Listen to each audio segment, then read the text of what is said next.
Bien, bonjour à tous. Merci d'être avec nous. Nous sommes le 27 avril et dans quelques jours, c'est le 1er mai. Un 1er mai qui sera bien évidemment très rassemblé au Fédérateur. Tout à l'heure, on va voir les protagonistes. On ira aussi à Paris avec le scoop de notre ami Maurice Cessé, puisqu'il a pu adjoindre la maire de Paris, la mairesse de Paris, Anne Hidalgo. On va entendre tout à l'heure. Un peu plus tard, on fera un point sur la conférence de presse du Conseil général, le Grand Prix. Il y avait aussi une conférence de presse d'ailleurs autour du fort en mémoire, fort en famille, pardon. Et nous aurons l'occasion de recevoir probablement M. Michel Mado qui va parler de fort en famille. Pôle emploi, semaine des métiers et de soins, Maxime Morel. Et si Michel, peut-être le comble du 1er mai, c'est-à-dire le sujet total. Sinon, aujourd'hui, c'est jeudi. Le jeudi, vous le savez, c'est consacré aussi au débat. Le débat aujourd'hui, ce sera sur le harcèlement. On en parlera avec 4 invités. Avant ça, on aura une première chronique sur l'apaisement des relations avec Caroline Alix. Et on va terminer avec Sandy Kelly. Mais avant, tout de suite, on va faire un petit tour à Paris et puis on revient en Guadeloupe. C'est parti.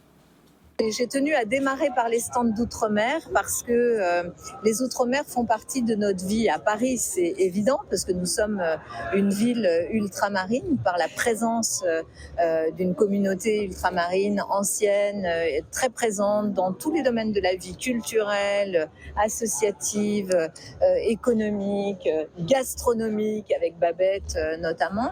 Et puis, vous savez, moi, sur les outre-mer, je pense que souvent, depuis la métropole, on n'a pas le bon rapport.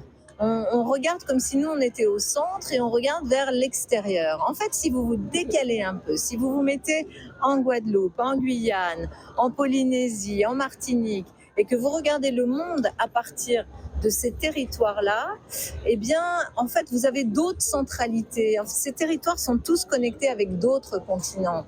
Moi, je crois beaucoup à l'idée qu'il puisse y avoir un jour dans notre pays aussi une diplomatie des Outre-mer, parce que tous ces territoires nous connectent avec les Amériques, avec l'Océanie, et on n'en tire pas la force qu'on pourrait en tirer, pas la force du dominant sur un dominé, mais la force qu'a notre pays, la France, notamment par l'existence de ces outre-mer. Et puis les outre-mer, c'est aussi un réservoir incroyable de biodiversité. Donc il faut considérer les outre-mer et pas simplement, comme c'est malheureusement souvent le cas, les voir comme ou des problèmes, ou des lieux tellement loin qu'on ne sait pas comment les aborder. Il faut changer ce regard-là. On parle de Mayotte, justement, en ce moment. Mayotte, évidemment, parce que ce qui s'y passe, la violence qu'il y a à Mayotte, je crois que c'est le point extrême, d'ailleurs, de ce questionnement qu'on devrait avoir. Et il faut vraiment que, du côté des pouvoirs métropolitains, on considère les Outre-mer aussi à partir de cette ouverture sur le monde qu'ils nous procurent. Et finalement, on est une grande puissance maritime aussi. Mais notre puissance maritime, elle vient aussi de l'existence des Outre-mer. Et peut-être pour montrer, parce que ça fait longtemps que j'aime vraiment profondément les Outre-mer et que je trouve que le regard et la relation qu'on a avec les Outre-mer depuis la France métropolitaine n'est pas au bon endroit.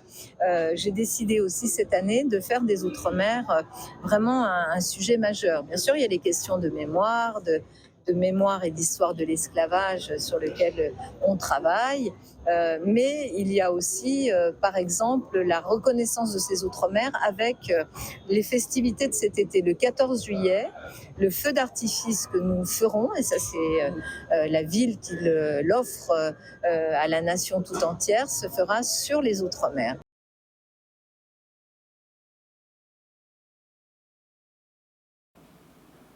Voilà, il faut quand même remarquer qu'Anne Hidalgo parle de nos territoires qu'on se définitivement d'ailleurs, quoi. C'est la France, c'est la Guadeloupe, c'est la France, la Martinique, c'est la France, les territoires outre-mer, c'est la France à vie, quoi. Enfin bon, bref, aujourd'hui c'est le 175e anniversaire pas de l'indépendance, de la libération des esclaves. Et justement, Madame Hidalgo, ce qu'elle disait.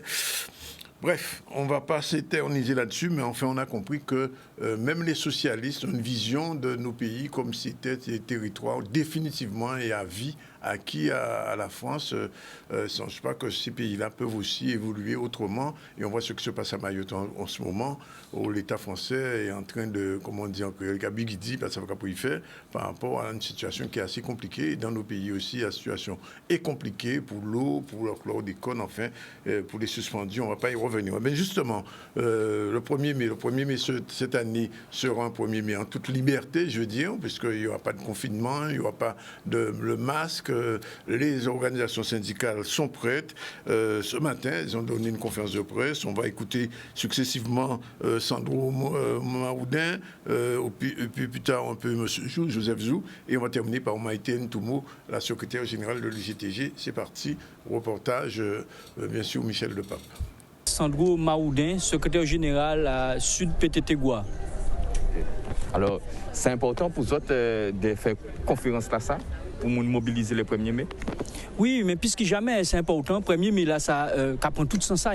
C'est une journée internationale à l'État travaillait et nous savons très bien qu'à dans journée là, ça, et à dans l'année là, ça plus particulièrement, on a vu notamment des patrons, on a vu aussi des lois qui sont sorties, parce que c'est tout à qui a travaillé qui bafoue aujourd'hui là. Et c'est pour ça que nous avons appelé à tout travailler assemblé, mais aussi nous avons dit particulièrement à la poste où aujourd'hui là on a une difficulté à la poste, on a travaillé qui est en souffrance, on a suppression de postes, en cas par exemple des bureaux, il y aura supprimé des dizaines d'emplois et ça n'est pas normal. Et un autre but qui est important aussi, c'est qu'à travers tout ce qu'a fait Jod-là, nous croyons bien vrai que c'est pas ni augmentation de salaire, tout but a augmenté. Et c'est encore une fois, c'est les plus petits, c'est les travailleurs, c'est les derniers maillons de la chaîne qui a souffert. C'est pour ça, puisque jamais, journée là, ça, il prend sens à la lutte, parce que je travaillais pas ni choix d'élité. Ok. Parlez-nous de l'actualité à sortir PTT Goua. C'est-à-dire que c'est qui mouvement, c'est qui mobilisation en ce moment? Oui, alors aujourd'hui là, qu'est-ce qui a passé à la poste, nous pouvons dire aujourd'hui là, nous prenons exemple la poste qui a abusé des pouvoirs, où ils ont licencié, ils font une demande de licenciement à l'inspection du travail. Et nous croyons bien vrai que l'inspection du travail refusait le licenciement là ça. Aujourd'hui là, à la poste, on y en haut, on a pensé que c'est au niveau de la direction ce qu'a fait, on y nous a fait des alertes sociales, on y a un véritable malaise dans la poste. Et malgré les alertes sociales que nous faisons, malgré les expertises que nous faisons, malgré les rencontres que nous avons fait à la direction, il y a persisté en là ça, il n'y a pas ni réponse à ça, bien au contraire, il y a accentué ça par aussi en forme de management qu'il y a mettre à la carte, et quelle que soit directrice ou directeur régional qui vient, ou te dit qu'il n'y a pas mis la main à dans ce qu'a fait en Guadeloupe.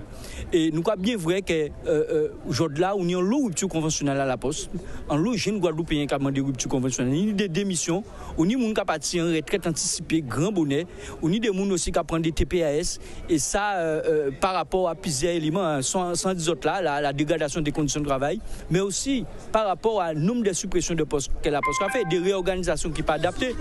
L'actualité aujourd'hui là, c'est Zabim. Zabim, il y a 42 tournées à facteur, et bien aujourd'hui là, il a décidé de supprimer 18 tournées à facteur. Et ça, inadmissible. C'est comme si on a supprimé le centre courrier de Sainte-Rose. Là, il y a 18 facteurs à Sainte-Rose, il a supprimé. Mais c'est ça l'actualité, aujourd'hui là, la poste avait. Nous avons dit aussi dégradation, particulièrement dégradation et mal-être qui y a dans la poste là. Là, nous allons combattre ça, nous allons continuer à combattre. Alors, merci. Merci.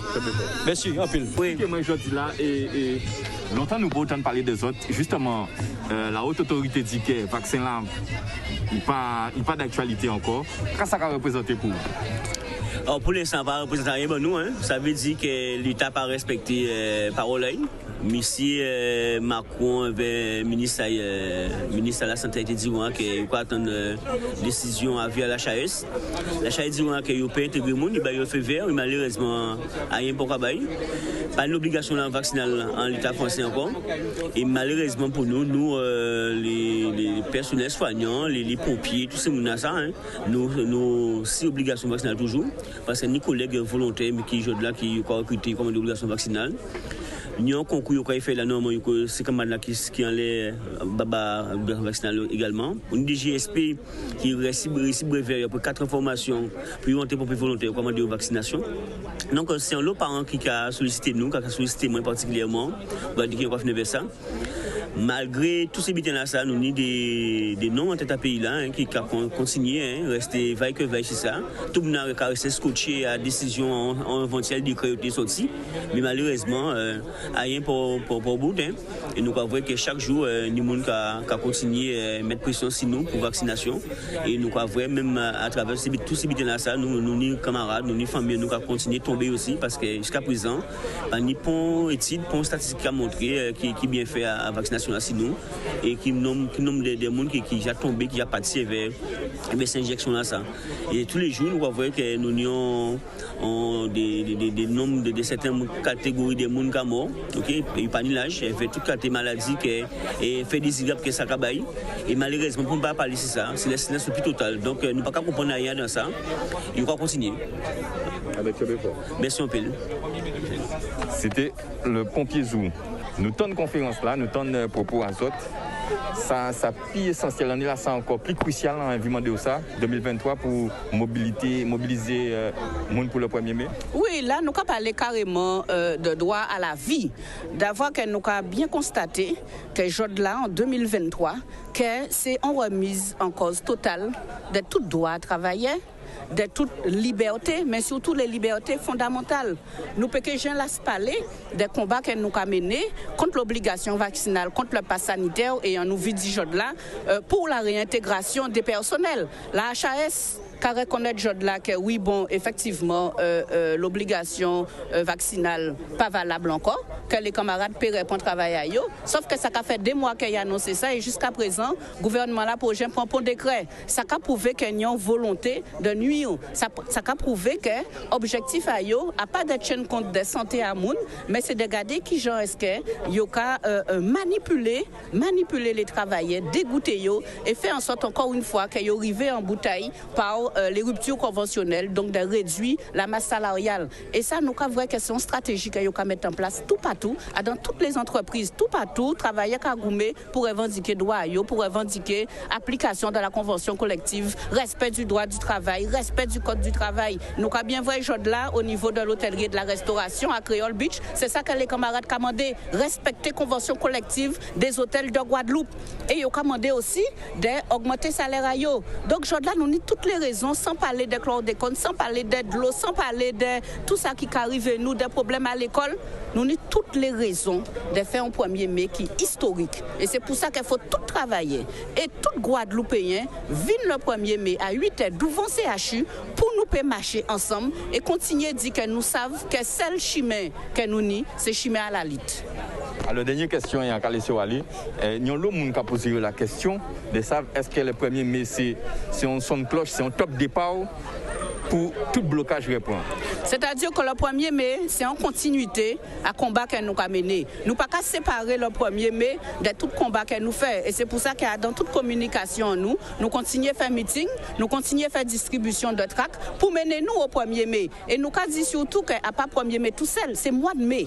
Il a commencé par 1er mai, mais on ne peut pas oublier qu'il y a 27 mai des Doha qui ont une signification particulière pour nous, Guadeloupéens. Et c'est pour ça que moi, là, il faut y contribuer à renforcer nous encore plus renforcer détermination en nous et faire nous comprendre que nous avons subi trop de l'état colonial là ça, qu'il y a eu trop de profitation toujours au profit des plus riches, toujours au profit de la classe capitaliste, mais les travailleurs, la classe ouvrière, c'est toujours eux qui ont vraie misère, c'est toujours eux qui ont misère. Et nous, bien vrai, ça a fait tout partout, dans tous les pays au-dessus là, l'état colonial français. C'est ça, pratique méthode c'est ça. C'est frapper, c'est cogner, c'est marcher sur, d'accord, pour comprendre qu'on pas à parler, on pas à revendiquer, on pas à dire qu'on pas d'accord. Et c'est pour ça que nous devons un tribunal jaune là, toujours pour les mêmes raisons. Donc, il faut nous comprendre qu'il faut nous mettre nous ensemble. Et là, nous faisons un 1er mai unitaire avec toutes les organisations syndicales de Guadeloupe. Mais aussi, il y avait des organisations politiques, il y avait des associations.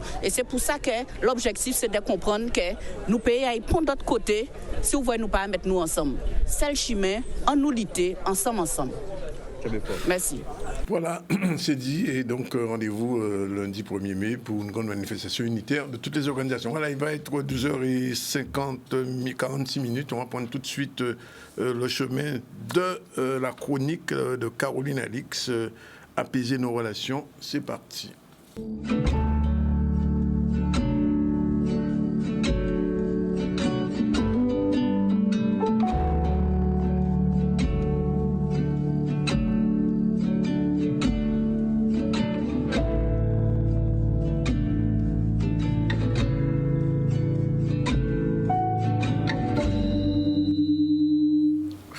Caroline, bonjour. Bonjour Danick. Merci d'être avec nous et aujourd'hui on va parler de quoi dans cette chronique? Eh bien les litiges entre les parents et leurs ados. Ils sont aussi fréquents? Je crois que c'est une période de la vie où on a des attentes différentes les uns et les autres et on ne rentre pas toujours dans ces sujets délicats. C'est vrai qu'à la fin de ton ouvrage, tu abordes le thème de la gestion des conflits entre parents et adolescents. Est-ce qu'il y a un rapport juridique? Alors effectivement, c'est une bonne question. Pourquoi avoir parlé de ça ? C'est juste pour expliquer que la méthode rationnelle de gestion des conflits qu'on peut utiliser au sein d'un tribunal, elle est aussi utile à la maison, notamment face à nos adolescents. Alors pourquoi il y a autant de conflits entre ados et parents ? Eh bien en fait, l'adolescence, on le sait, mais on ne le prend pas assez au sérieux. C'est une période pendant laquelle les parents sont un modèle très important pour l'adolescent pour savoir comment gérer son conflit. Et on n'a pas pris conscience encore dans nos sociétés occidentales de l'importance de cette responsabilité d'aller dans le conflit pour aider l'enfant à en sortir intelligemment et de rentrer dedans. D'accord. Alors, comment faire pour jouer à la guerre avec son ado ? Alors effectivement, ils se font les dents sur nous en fait, les ados. Ils vont créer des incidents, des conflits. Mais il faut monter sur le ring, il faut mettre les gants de boxe. Le parent doit l'aborder comme un jeu. Mais pour l'enfant, c'est très sérieux parce que c'est de la manière dont il va se sortir du conflit avec nous qu'il va pouvoir prendre confiance en lui à l'avenir dans ses conflits à l'extérieur, au travail et à la maison. Et malheureusement, notre génération n'a pas eu de modèle non plus. Oui. Alors on est bien démunis à les aider. Mais alors, il y a une question qui se pose. Quel intérêt l'ado a-t-il à créer des crises dans la maison avec ses parents ? Mais justement, de s'exercer, c'est un entraînement où il est en sécurité. Dans cet espace intime avec des parents qui l'aiment de manière inconditionnelle, créer des conflits et un incident, c'est le moyen de s'exercer à en sortir intelligemment. Mais si on fait comme si de rien n'était, nous, les parents, on les empêche d'aller au bout d'un processus très important pour leur construction. Oui. Et donc, en quelque sorte, on est les cobayes ? On est les cobayes, on doit mettre les gants, on doit monter sur le ring, ils doivent se faire les dents, on doit faire la guerre avec ces enfants qu'on aime. Et on revient systématiquement au fameux triangle de Karpman. Comment on peut le comprendre par rapport à la situation ? Alors, l'ado, lui, pour nous provoquer, va être à la rupture. Quand il arrive à un conflit et tout le monde boude, chacun dans son coin, il a gagné. L'idée, c'est de l'obliger à rester dans la relation en allant le chercher dans sa posture victimaire. On met une règle d'obéissance à la maison, il y a une règle. Quand on enfreint la règle, on est puni. Parce qu'il va enfreindre la règle, il va être puni, donc il va se victimiser. Le parent est le méchant et il a une manière d'échapper à la relation. C'est là qu'il faut aller le chercher pour aller jusqu'au bout de cette histoire et discuter. Alors, il peut y avoir des problèmes en cas d'échec. Quels sont les problèmes les plus répandus? C'est très grave. La manière, si c'est mal géré, et encore une fois, nous adultes et parents, on n'a pas été éduqués à le faire, c'est très grave. Il peut y avoir des conduites addictives avec du cannabis, puisque l'isolement, eh bien, on essaye de gérer sa colère comme on peut maladroitement. L'alcool, les écrans, les ordinateurs, c'est une manière de bouder, d'échapper à la relation. La déscolarisation, on fait exprès d'avoir des mauvaises notes pour embêter son parent. La violence à l'école, on explose au mauvais moment, on ne respecte pas les règles. Ou des dépressions larvées, eh bien, on est dans une espèce de fuite du réel, où on s'isole et on a des ressentis victimaires profonds de harcèlement moral. Et c'est quand même de la violence gratuite qu'on pourrait leur éviter. Mais alors, et du côté des parents, comment ça se gère? Eh bien, un parent qui gère mal la période de l'adolescence et ses conflits en général peut être violent physiquement pour finalement avoir le dessus sur l'ado. Quelle que soit la taille qu'il fait, 1m80 ou 1m50, parfois on en vient aux mains. Ou alors carrément la rupture, on le met à l'écart, on le place en pension ou carrément dans l'armée. Ouais. Et qu'est-ce qu'il faut faire dans ce cas-là alors? Eh bien, il faut apprendre à son ado à gérer son agressivité et à être dans le conflit. Et c'est-à-dire qu'on est obligé de faire des conflits avec lui pour en sortir intelligemment, pour lui montrer un exemple de choses qui marchent. Mais encore une fois, on n'a pas été éduqué à le faire, c'est l'impasse. Alors justement, on va revenir à ton ouvrage, le cas de Léo. Est-ce qu'on peut revenir un petit peu dessus? Alors oui, je parlais des règles rigides à la maison. Par exemple, le temps de tablette. On sait que la tablette est dangereuse pour le développement et pour l'épanouissement de la vie en famille. Créer une règle autour du temps de tablette et l'enfreindre, c'est une manière pour l'ado de créer un conflit. Et le chercher parce qu'on va le punir, au lieu de le punir et lui dire va dans ta chambre, on le met à l'écart, c'est ce qu'il veut. Donc il va falloir discuter sur pourquoi est-ce qu'on met en place un temps de tablette, pourquoi c'est un besoin de pouvoir partager du temps ensemble à la maison, d'avoir des moments de complicité, d'intimité, d'échange. Sinon, l'écran, il va dévorer tout l'espace. L'ado, lui, mais oui, mais je suis occupée dans mon truc, ça s'arrête à un moment où je suis pas prêt, moi, à m'arrêter. Après, ça peut se négocier, se discuter, trouver des compromis. Mais écouter les besoins de chacun et recourir à la communication non violente. Alors, finalement, dans le cas de Léo, qui est le fautif? C'est Léa ou la mère? Eh bien, dans le cas de Léo, le problème est que la mère le met à l'écart et le punit en lui disant va dans ta chambre. C'est la mère qui est fautive en fait, parce que enfreindre une règle, ça fait partie de la construction du jeu de l'ado. Si la mère va à la rupture, elle l'empêche de construire du sens autour du conflit. Sur un cas tout simple et tout bête, on comprend la gravité à grande échelle sur des années et des mois. Alors, comment la CNV permet-elle de régler ce type de conflit? Elle permet de faire des incidents sur des sujets anodins et d'aller au bout de l'appréhension des besoins de chacun à la maison. Il y a une liste de 50 mots qui permet de sortir des rapports de dominant-dominé. Dans cet espace, le parent est en sécurité. Il affirme un besoin de partage, de coopération, d'obéissance. Sans s'énerver, et l'enfant, l'ado, lui, doit affirmer un besoin de respect de son rythme, de sa vie privée, et en parlant chacun le langage des besoins et en s'exerçant à parler le langage des besoins, 50 mots, c'est quand même pas compliqué, eh bien on peut aider son adolescent à muscler sa capacité à rester dans les relations plus tard au travail et dans son couple. Alors Caroline, qu'est-ce qu'on peut dire aux parents pour les encourager à faire ce travail, parce que finalement c'est nécessaire? Et oui, alors c'est pas le tout de dire à nos parents qui vont être en difficulté, c'est quoi la solution? La solution, c'est vraiment il y a des lectures très intéressantes comme Thomas d'Ansembourg qui a écrit Cessez d'être gentil, soyez vrai, qui permet de comprendre les rouages de la communication non violente, le langage des besoins. Et je vais vous dire simplement, moi pendant longtemps je suis restée avec une liste des besoins dans la poche, et quand je m'énerve et que je perds un peu le contrôle de moi-même, et bien je me réfère à cette liste, ce qui me permet de toujours recourir à ce registre lexical qui permet d'éviter les rapports dominant-dominé et de s'affirmer avec justesse face à l'autre, que ce soit un adolescent ou plus tard un employeur, un salarié ou son conjoint. Toi, merci, mais je pense quand même qu'il est nécessaire que nos téléspectateurs jettent un œil sur l'ouvrage, L'Art de la paix. On va revoir l'image en couverture. On le trouve toujours en librairie? Oui, il est toujours à la librairie générale, à Jarry. Bon, mais écoutez, jetez un œil sur cet ouvrage et Caroline, on se retrouve bientôt pour une prochaine chronique. Merci. Merci, Danick. Allez, à bientôt.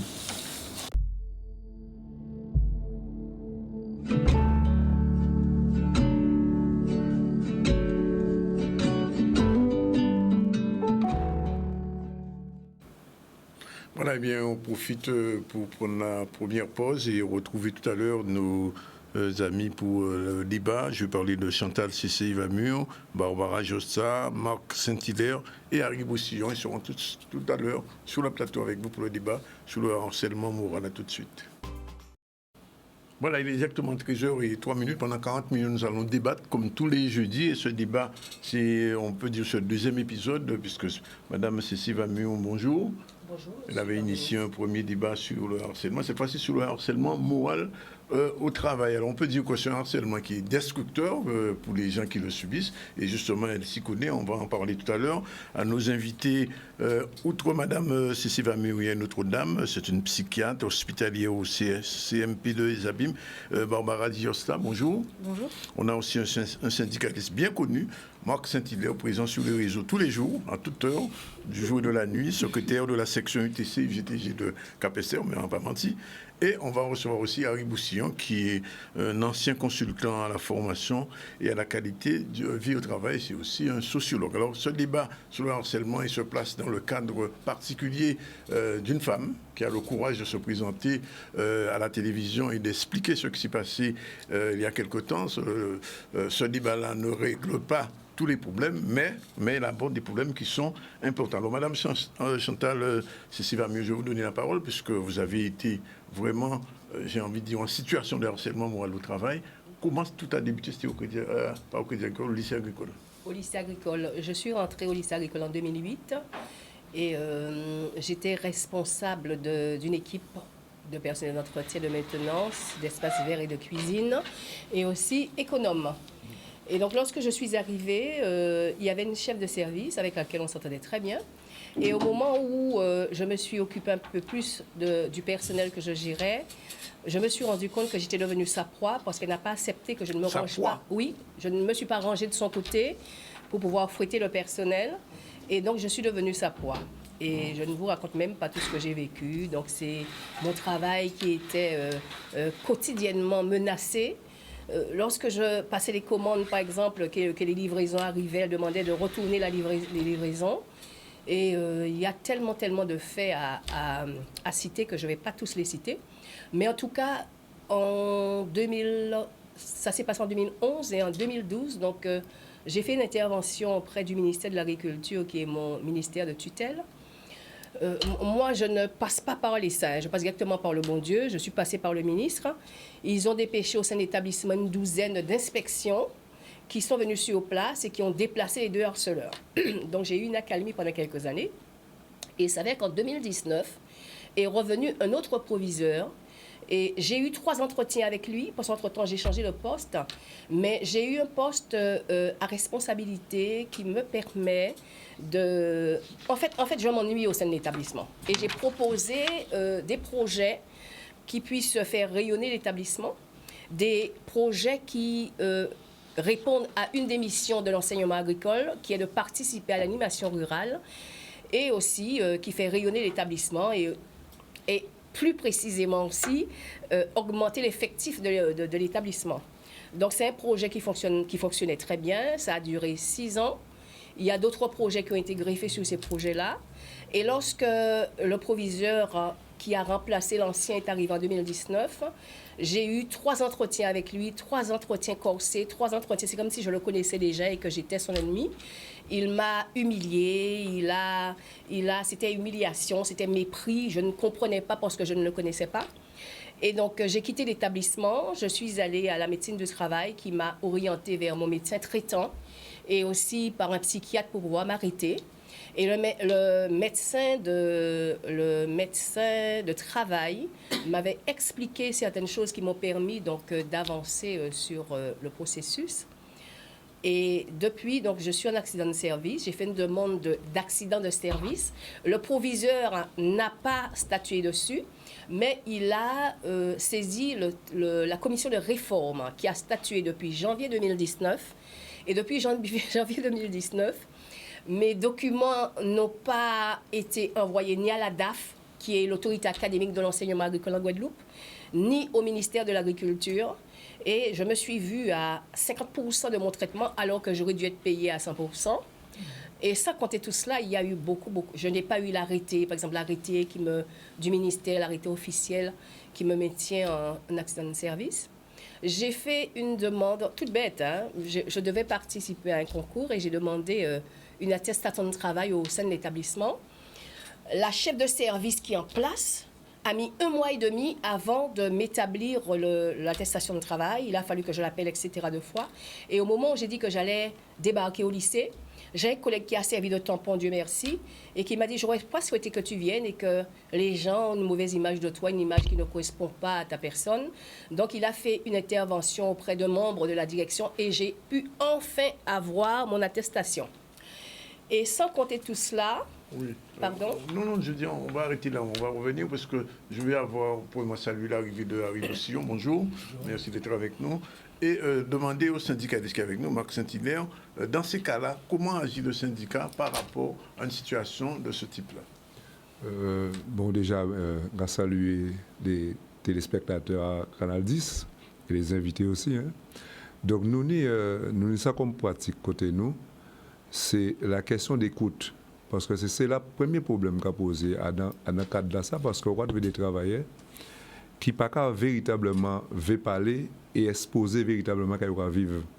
Donc, à partir du moment où on entretient avec les travailleurs, avec les salariés, dans quelle configuration là, il va permettre qu'on prenne en considération de doléances à travailler là et d'analyser la situation pour que ça peut permettre à ce qu'on fait cesser immédiatement en situation comme ça.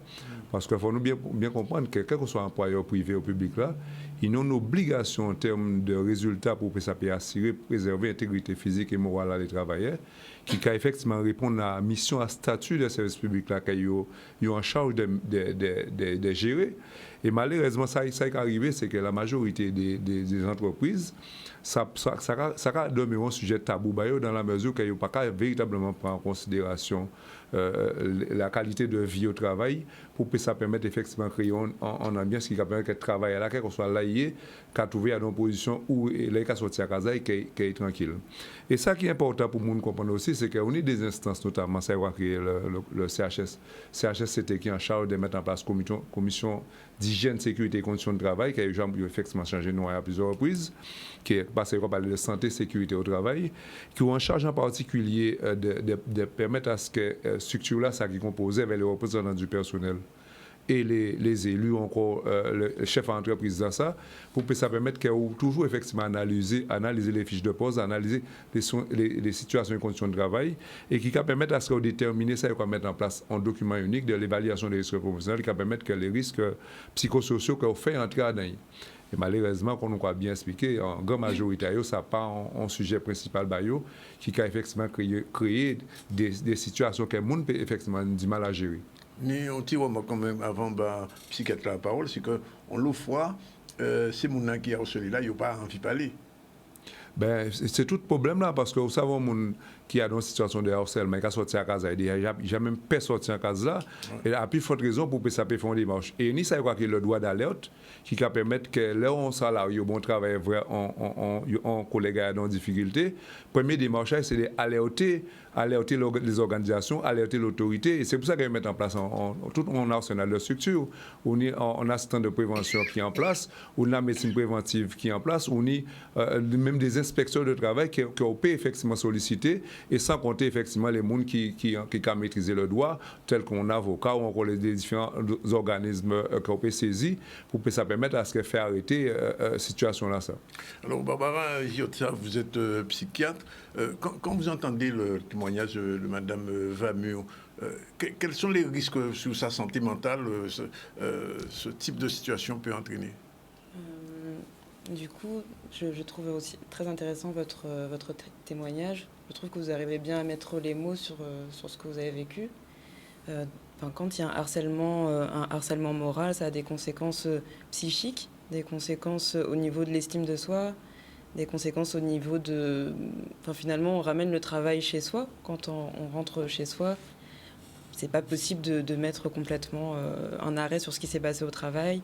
Ça peut avoir des conséquences sur la vie de famille, sur la façon dont on se sent. On peut être plus irritable. Donc en fait, ce stress chronique peut entraîner à terme des éléments dépressifs. Ça peut aller jusqu'au burn-out? Oui, qui peut aller jusqu'au burn-out. Donc le burn-out qui est un épuisement moral, un épuisement psychique.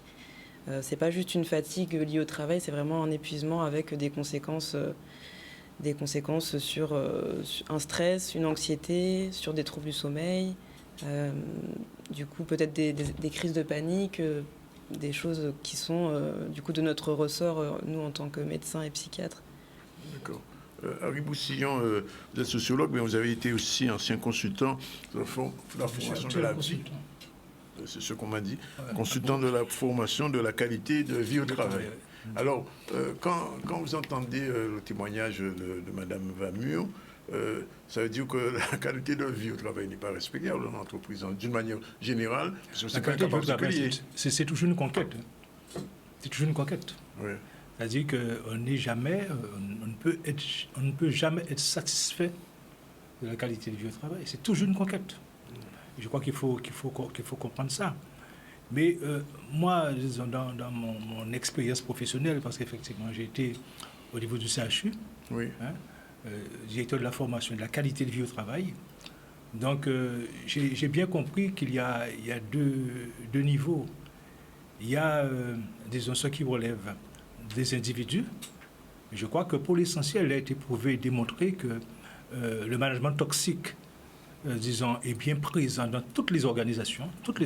D'ailleurs, la majorité des problèmes que les individus ont concernant leur santé au travail, souvent, ça vient du management toxique. Il y a un gros problème managérial, pas seulement ici, mais ailleurs aussi. Mais la deuxième chose, et qui impacte la première chose que j'ai dite, disons, c'est... comment dire, c'est-à-dire c'est la question institutionnelle. En fait, il y a la violence institutionnelle elle-même, donc qui agit sur les individus en tant que des professionnels acteurs, mais qui agit également sur les managers. Parce que les managers, eux aussi, sont en situation parfois, disons, de harcèlement institutionnel. Parce que les institutions demandent beaucoup et de plus en plus. Même dans la fonction publique où se développe depuis quelque temps, disons, une logique néolibérale, où tout est axé sur les résultats, sur la performance, sur les contrôles, sur les évaluations, avec des deadlines, avec des reporting, avec toute espèce de choses de contrôle qui font que les gens, disons, sont davantage stressés au travail. C'est-à-dire, dans les entreprises publiques, la logique qui est impulsée, et peut-être que cette idée peut décliner également au niveau même des collectivités, c'est-à-dire c'est une logique de résultats et de performance. En tout cas, au niveau mais nous sommes dans une logique néolibérale. Néolibérale, donc tous les principes, tous les codes, disons, qui avaient cours autrefois dans le privé, sont applicables actuellement au niveau du public. Et d'ailleurs, la dernière loi de réforme de la fonction publique va dans ce sens-là. Donc je pense que moi, j'essaie toujours de voir le problème de manière globale. Il y a les individus. Il y a, au niveau du management des individus, des comportements qui sont toxiques. Et au centre de ces questions-là, il y a toujours la question du pouvoir. Pourquoi quelqu'un harcèle quelqu'un d'autre? Sinon, pour une question de pouvoir, pour démontrer, disons, ma dominance, ma prévalence, etc., ou alors peut-être ne pas accepter qu'un individu opérationnel, un agent opérationnel, soit autonome dans son travail.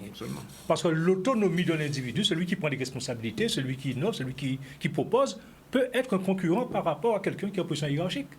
Donc il veut affirmer son pouvoir, et comme il est positionné dans l'institution à un certain niveau, eh bien il abuse de son positionnement pour pouvoir harceler.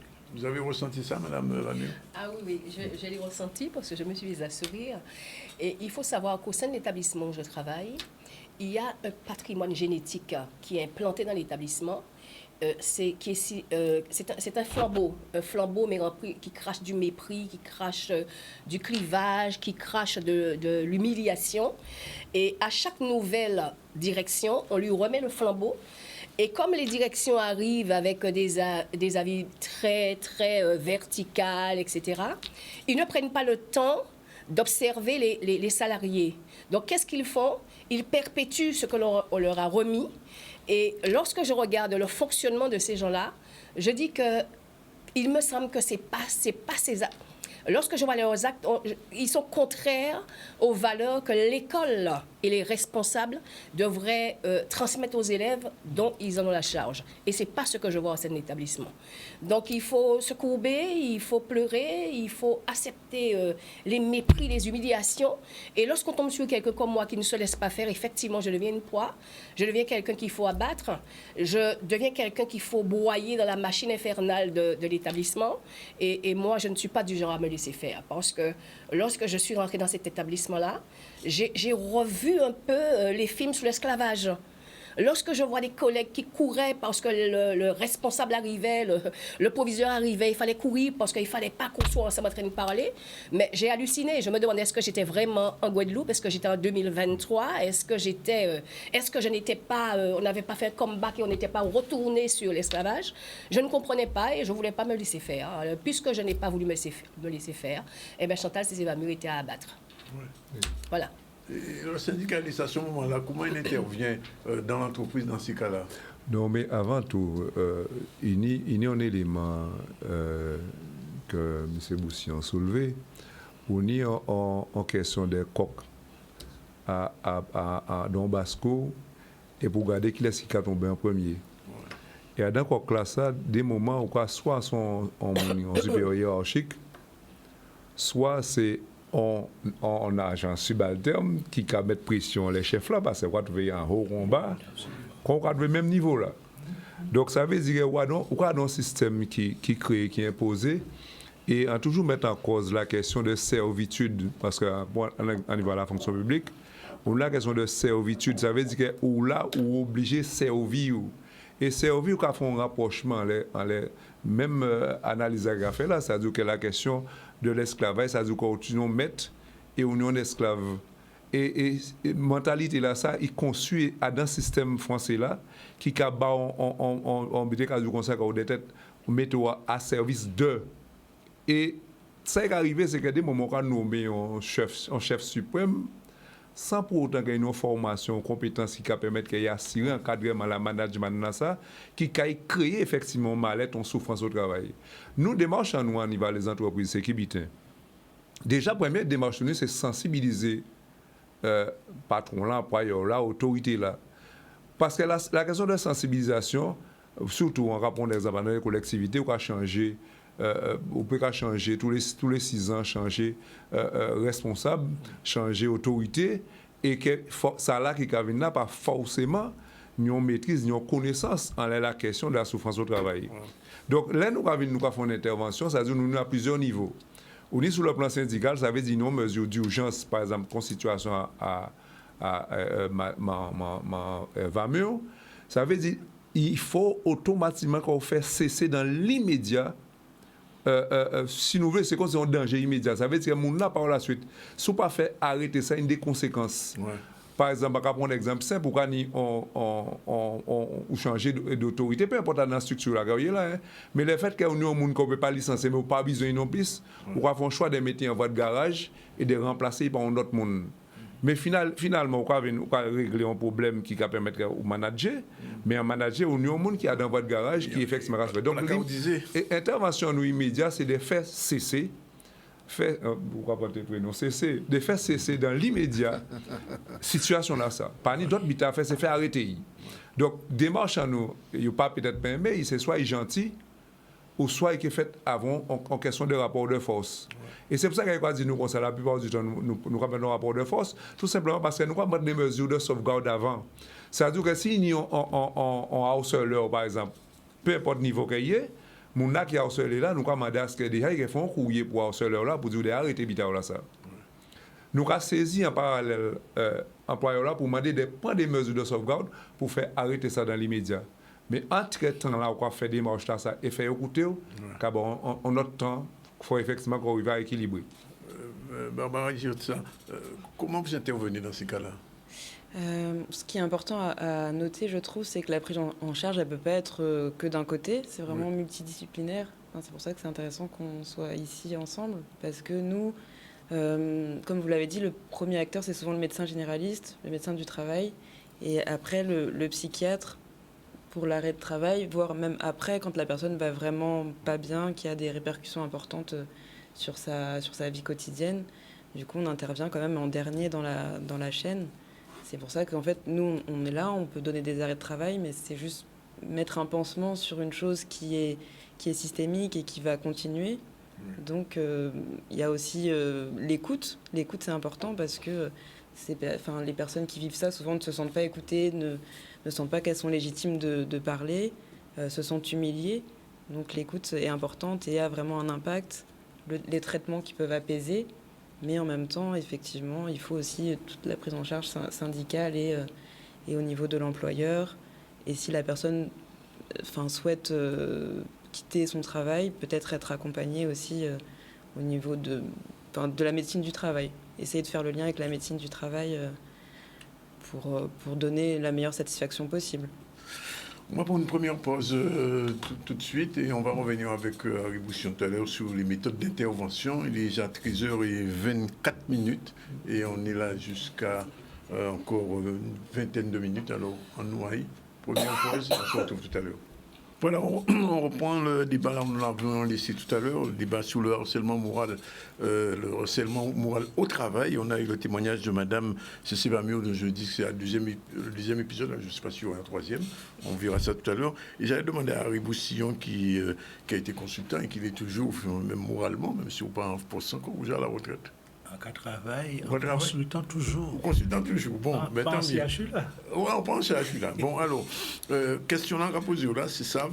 Là, on a des cas comme ça, qui gens peut intervenir, parce que là, on a ça, on va dire, processus système capitaliste, néo-capitaliste, etc., de tout en rentabilité au travail, de bourrer moun.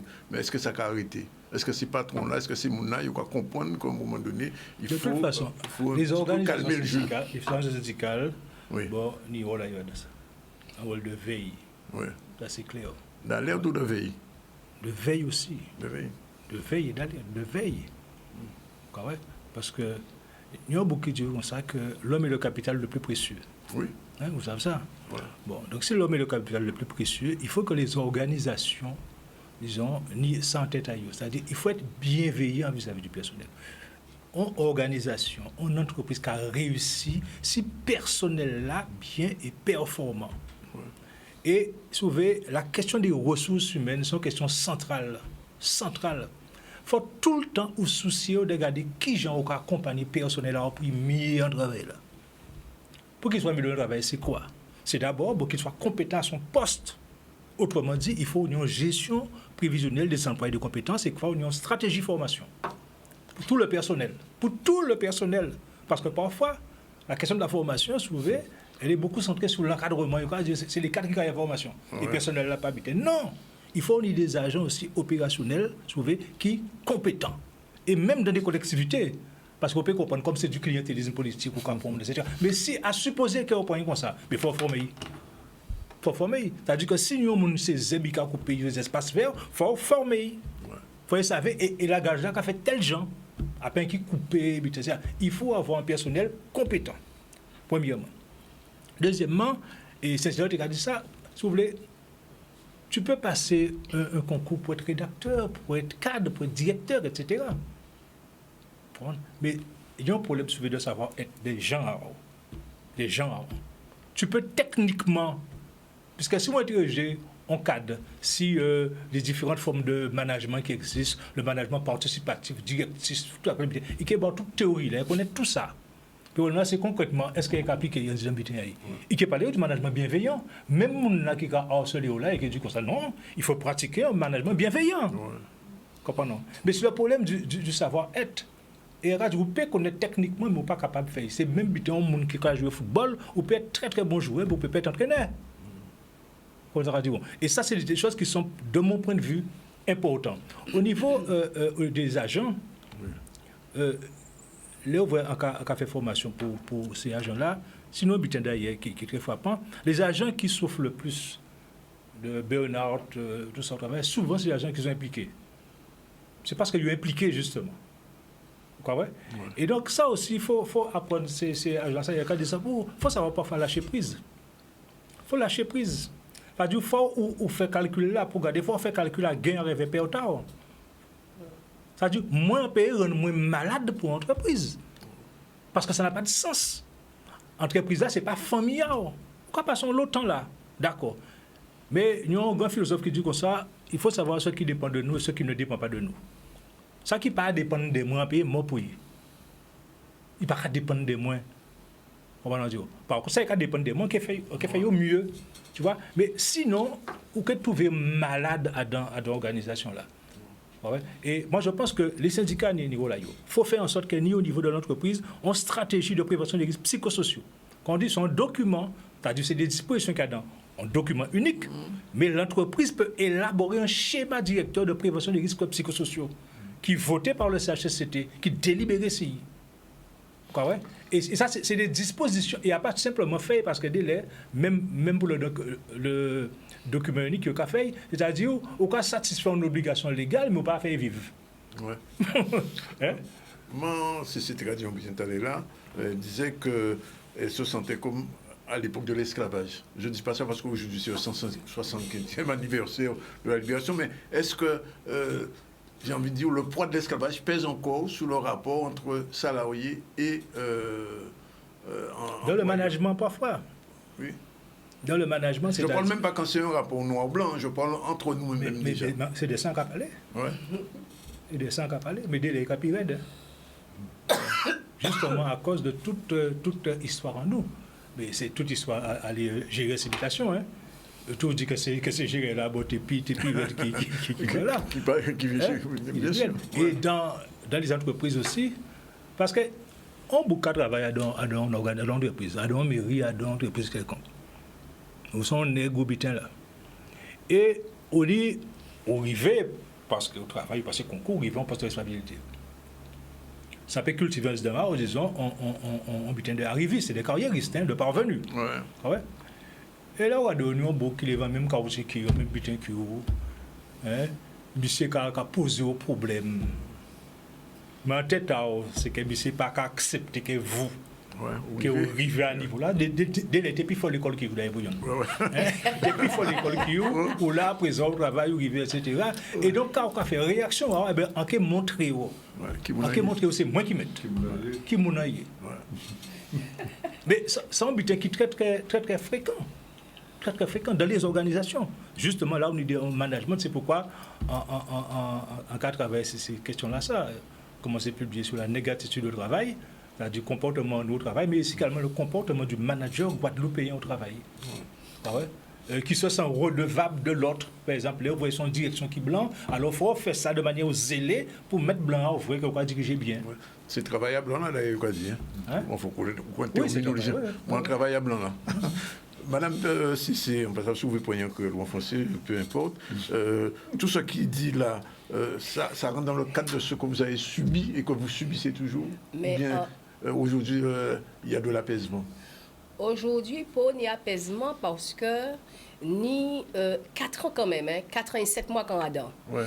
Et yo coûté santé cadio, il y a très peu de temps, c'est en janvier, parce qu'on commençait à médiatiser la situation.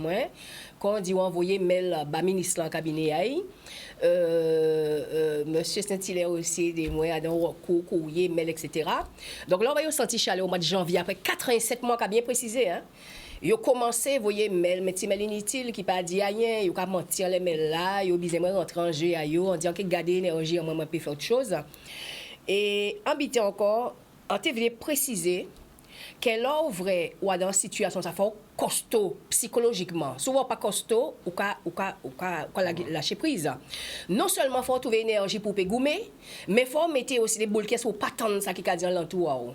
Parce que ces gens-là ont remarqué non seulement ils mettent moins 50% là, mais ils porté manœuvre 50% salaire. 50% salaire en moins. Mais ils porté manœuvre pour moi, excusez-moi, on a des troubles, on a pas mal de troubles par rapport à ces troubles de mémoire, etc. Donc, ils mettent moi à la position de 50% là, et ils ponctionnaient tellement jours de carence à 6 salaires en moins que le ministère de l'Agriculture était obligé de laisser Tiboué l'argent pour moi un peu vivre. Et quand ils fait, ils ont dit l'intelligence, entre guillemets, de ne pas payer mutuelle en moins. Donc, en trouver moins pendant 4 ans sans couverture sociale. Enfant demande de secours. Moi, je dis, bon, si l'argent, moi, peut manger. En fait, demande de secours là auprès des assistantes sociales là, qui a la DAF. Eh bien, il rejetait demande là. Pourquoi? Parce qu'il était bien humilié moi, en seconde fois. Il était bien qu'envoyer tout compte en la banque. Il était voulu qu'envoyer relevé en moins, puis il était coché, puis il était voulu qu'en à Giolani qui habitait dans l'idée là. Il pas contenté de ce qui était primordial, qui habitait les 3 dernières fiches de paye et aussi les dettes cantonnées à payer.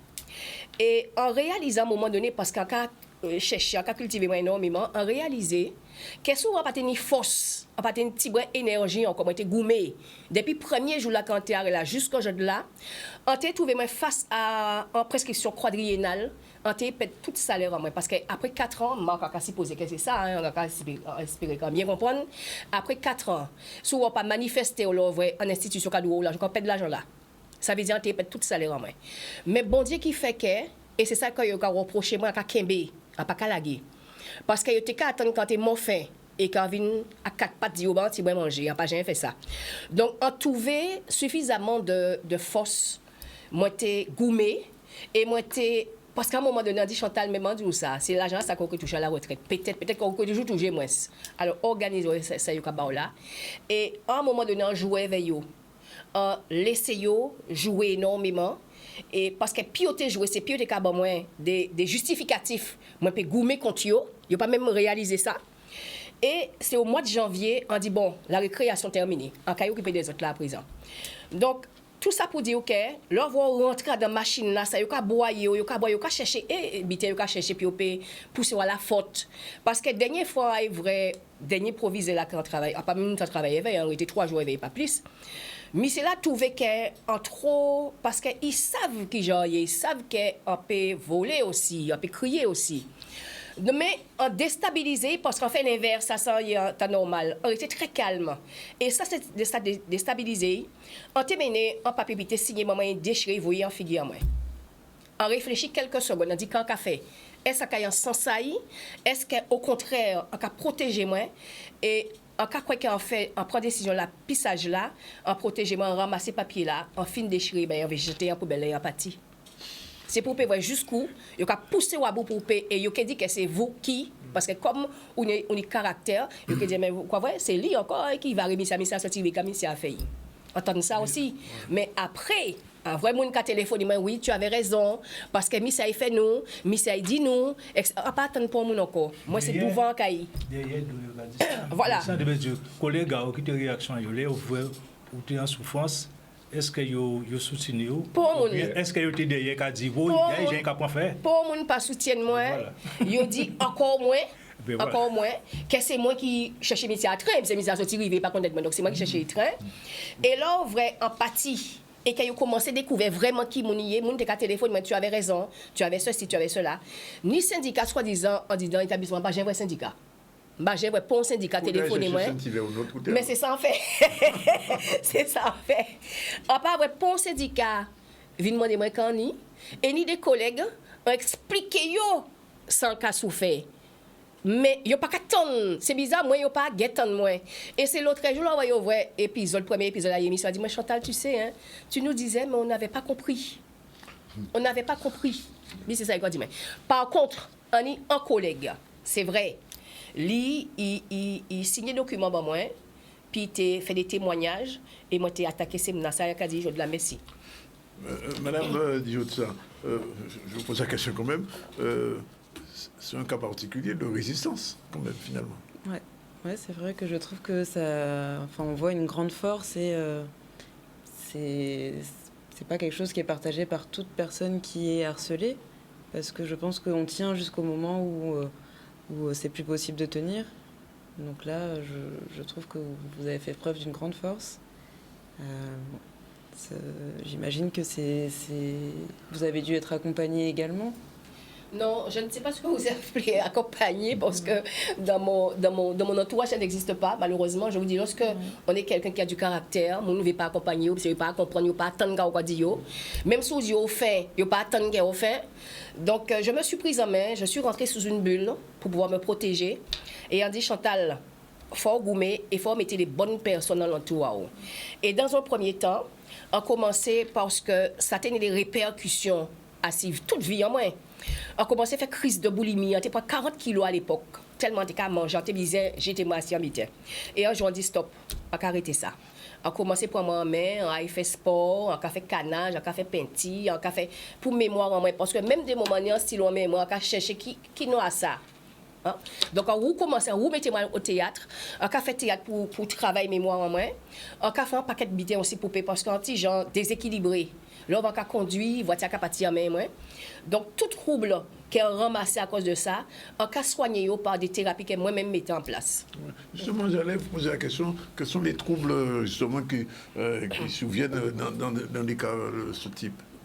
Moi, je voulais juste vous poser la question, est-ce que vous avez l'impression que être accompagné par un professionnel de santé, ça aurait été pour vous une marque de faiblesse ou est-ce que... Mais pas du tout, madame. Pas du tout. Toutes les aides sont nécessaires et utiles. C'est que je n'ai pas trouvé. Je n'en ai pas trouvé. J'aurais bien souhaité pouvoir m'en sortir plus rapidement, mais je n'en ai pas trouvé. Voilà. Marc Saint-Hilaire, oui. Oui, alors, Luc Hubert, c'est genre, qu'a dit et qu'a dit que tout bitin qu'a vu non bitin par rapport à un bitin.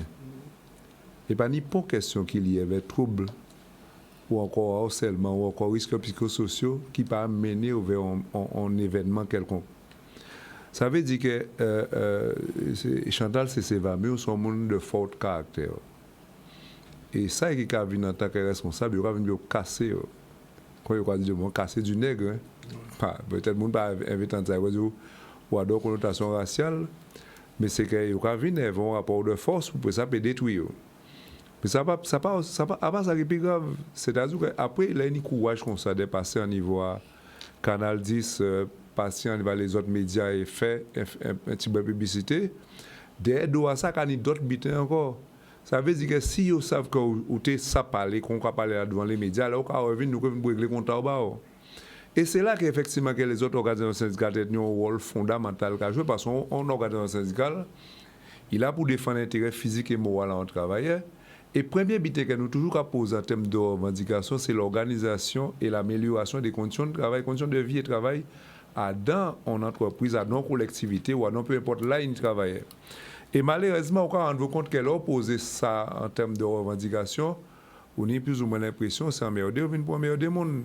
Parce qu'à partir du moment qu'on a une structure qui est organisée, qu'on a Boussillon de dit, on va mettre en place un plan de formation, on peut faire d'analyse au niveau des fiches de poste que chaque monde signe et qui va permettre à ce que ou un tableau de bord qui va voir effectivement qui genre chaque individu et il est capable de parler effectivement d'évolution à la fonction publique. On va prendre un exemple concernant une loi qui est sortie en août 2019, loi de transformation de la fonction publique, qui a demandé à ce que chaque individu a dans quel que soit corps de métier, il a une fiche de poste, non seulement pour qu'il définir emploi, mais à la fiche de poste, en plus, il y a une fiche de poste qui permet de déterminer les conditions de travail. Et c'est la médecine du travail qui a fait une intervention, les psychologues, les autres qui ont fait une intervention pour que ça puisse analyser la situation à chaque monde. Et malheureusement, tous ces bitins, ça c'est bitins que mon gars laisse à côté, pas qu'à jamais garder.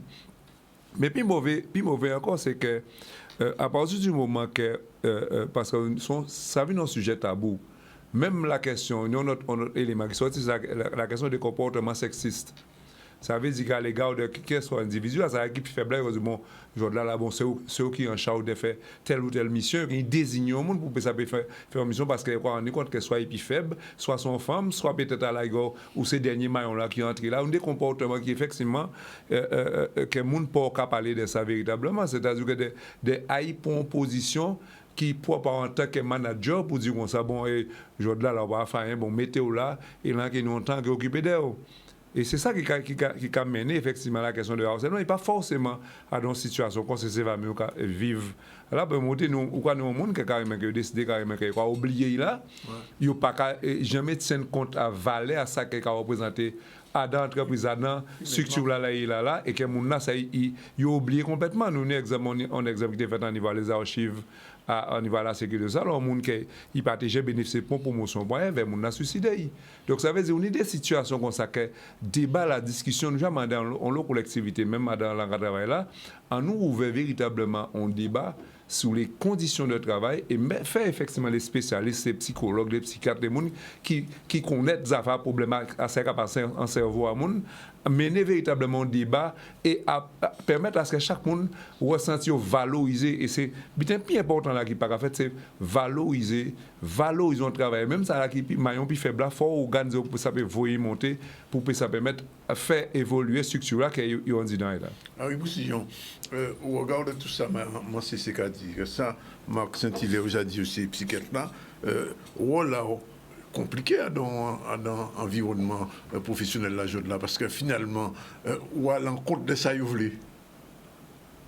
Non. Moi, je pense qu'il faut ça agir dans la complexité, en fait. C'est-à-dire, pas une situation qui est simple. Moi, en tout cas, essayer de comprendre dans quelle organisation on travaille, c'est-à-dire le public différent du privé, et dans le public même, la fonction publique d'État, ce n'est pas même bien que la fonction publique hospitalière ou les collectivités territoriales. C'est des logiques différentes. C'est la fonction publique en général, mais c'est des logiques différentes. Donc, il faut tenir compte de chaque situation. Vous savez aussi que c'est des secteurs d'activité qui peuvent conflictualiser qui d'autres. Compte tenu des bulletins, c'est-à-dire que même en même entreprise, les services techniques, ce n'est pas même les services administratifs. C'est évident. C'est une culture différente. Parce que dans chaque entreprise, c'est une des cultures professionnelles qui est liée au métier. La culture ouvrière, ce n'est pas la culture qui est en bureau là. Et c'est pourquoi d'ailleurs, regardez dans toute entreprise de la fonction publique, les buts à bander, même s'il y a des services techniques et logistiques, quand mettre en grève. À part les gens en bureau, mettre en grève, parce que c'est l'habitant. Et en plus, c'est des côtés qui sont plus masculinisés aussi. Donc, il faut tenir compte à chaque fois de ça. Il faut regarder aussi pour les managers. Là, quand on dit on souvent, c'est que, bon, quand on dit des managers, bon, ils sont out, ils n'ont pas ni compétence pour être manager. Mais il faut regarder ça que lui aussi, il peut subir des bulletins. Pourquoi quand il y a une réunion de direction, par exemple, un manager, et là, il y a des réunions là avec, bon, ça qu'il a là, qui a dit comme ça, bon, gars, ça, bon, je nous travaille là, bon, c'est pas bien comme ça, à partir de lundi, on change tout. On change tout, donc on fera désormais comme ça. Il dit qu'il a fait. Quand c'est soldat, il a fait personnel là, et il a dit à partir de lundi, on change tout. Mais bon, ça qu'il dit ça là, il n'a pas qu'à manager pour mon en proximité. Hein. Il n'a pas qu'à manager pour mon en proximité, et il faut changer, mais il n'a pas connaître les conditions de travail. Ouais. Il ne pas savoir que ça prend temps, ou alors il savent ça, mais ils s'en foutaient. Mais il savait qu'il y a un soldat, manager, eh bien, qui fait. Et pour se faire bien voir par l'autre, eh bien, il mettait pression. C'est logistique. Mais surtout. Et on peut dire, pour moi, ça qui est important dans ça, pour moi, c'est l'écoute, quand on dit ça, c'est la bienveillance, c'est la bientraitance. Et il faut former moun. Il y a une expérience qui fait, qui pas bitin, qui pas en bouteille. Pas en bouteille, on a expérience en participer dedans, au niveau à CHU là. Question côté, tout le monde sait que grève en CHU là pour finir depuis 1998. Depuis 1998. Il peut finir. Bon, mais tenue entreprise qui était faite, elle veut les partenaires sociaux. Et c'est là justement parfois les chefs d'entreprise ou putain, qu'à considérer que les partenaires sociaux, que les syndicats, que c'est des gens qui touchent dans l'opposition. Moi, on voit que les meilleurs contributeurs, c'était les partenaires sociaux. Qui étaient qu'à dire, nous, c'est là, en nous élaborons un agenda social. Au lieu de nous babiller à chaque fois, chaque lundi, c'est débuté, nous mettons un calendrier de rencontres, nous avons tous les problèmes qui tiennent au niveau de la RH pour nous faire discuter. Si vous réglez des problèmes à la RH, les autres problèmes qui ont des problèmes des chaises qui cassent, des tables qui cassent. Mais de vous régler les problèmes à carrière, à promotion, à conditions de travail, à fiche de poste, à formation, vous réglez l'essentiel. Merci. Un dernier mot, Madame Cécile, puisqu'on va terminer. Oui, alors moi, en y pensé pour tout salarié à France Télécom qui suicidé en 2003, de 2003 à 2013, et tout le monde aussi qui est en Guadeloupe qui a souffert des harcèlements, et envie de dire ça qui derrière et qui toujours n'y a un regard négatif vis-à-vis des gens qui ont souffert, à pas parce qu'un monde bien du bout de temps, qu'il faut c'est bien. Parce qu'il y a juger aussi en fonction de personne. Si on est en personne à peu près content, ça veut dire qu'on n'a pas souffert. Donc on va continuer et tchéber tête en bas de l'eau là. Merci en tout cas pour votre contribution, pour vous toutes, parce qu'on pense que nous, le monde qui est dans une situation qui tente ça nous dit là, nous espérons que nous connaissons des retours. En tout cas, merci. Il est pratiquement 14 heures. Rapidement, je rappelle qu'en début du journal là, nous souvrons vraiment Caroline Alex pour justement apaiser nos relations. Nous faisons un point vers le maire de Paris qui justement sur la question des territoires d'outre-mer, nous avons une position vers MCCC. Et puis, le 1er mai qui vient, l'ensemble des organisations syndicales, je là, dans l'intersyndicale, à donc conférence de presse, il a annoncé que le 1er mai, il arrive là. Voilà, 14 heures. Demain, rendez-vous à partir de 12h pour une nouvelle séquence du ZCL. Alors, passons aussi qu'il y a un troisième épisode. En tout cas, je dire merci de courage à Ordevine pour poser ces problèmes-là, ça, en direct et en live. Voilà, c'est fini pour aujourd'hui. Si vous avez raté, vous avez la possibilité d'aller sur le Facebook de Canal. L'émission est encore présente. Merci.